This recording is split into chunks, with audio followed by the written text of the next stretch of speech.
got one, right? That's insane. And that's really what life is about. It's spotting the opportunities. It's saying that I want to outwit, but if I can't, then I'm going to have to outplay. I'm going to have to outplay strategically. So even though I'm stepping in the field of the unknown, where I know that a lot of people have way more experience than me, a lot of people are so much better looking than me if I'm in the dating pool, I'm going to have to play to my strength, and I'm going to have to play strategic. Survivor is an extreme strategic play, and there's so much of that can actually apply to real life. There's a lot of things that come out of Survivor because it almost feels like a social experiment, don't you think? Yeah. And a lot of people walk out of that show, they walk out of that saying that it changed their lives. And when you listen to the explanation, and when you listen to the motivation sitting behind those words, you find out that there's actually so much value that whole experience teaches you. And that's what we're going to be touching on tonight, right? Could Survivor be a microcosm of life? You know, how can we outwit? How can we outplay? And how can we outlast in life? And I think outwit plays a massive part in our lives as well. So in the game of Survivor, as you all know, or most of you would probably know, is that you have to constantly be making friends. And to make friends, you have to constantly charm people. And I think in real life, that really translates into think about any situation. And I think it's such a difficult balance to achieve here, right? Because as much as I'm a person, I don't want to focus my core decisions of life and strategies in life on what other people think of me. At the same time, I need to sort of accept that other people will have some form of control over my life, whether I like it or not, right? Think about it when you go and apply for a job. If you just walk in there and you're like, I don't care if they like me, I am who I am, you're never going to get that job. Maybe you do. And if you do, kudos to you.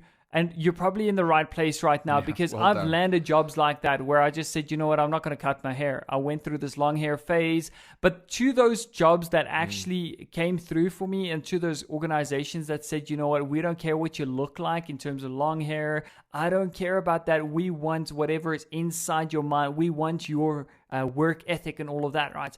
Skills. To some extent, people still play a massive part in our lives. So how important, Leon, is it in life to outwit those people around you to make better friends? That's the interesting thing. You just mentioned, physical characteristics that could make one less charming. A lot of people out there might not find themselves naturally charming. I've been out-charmed many times before, and I promise you, when that fails, you can always outplay your peers. And that's the interesting thing. I read the book Shoe Dog about Nike and how all of that started, and all the challenges that was faced in order to get Nike off the ground, or Nike, depending on what side of the world you're listening from. And the only way that was ever won, and that was 100%, they did not have the charm. They did not have the Outlast, because they literally were living and hemorrhaging money at some point in order to keep this thing afloat. But they were just better. They were just purely better. The product was better. Everything about the solution was much better for the audience, for the runners, for the athletes. They knew where to get the right people to wear those shoes in front of the right crowds, in front of the right sponsorships, and that's how they got big. And they did that brick and mortar, hand over fist, and that's how they got ahead. More often than not, you actually face defeat. And then you need to either be strategic enough to work another plan, or you would have had a B and a C and a D plan already.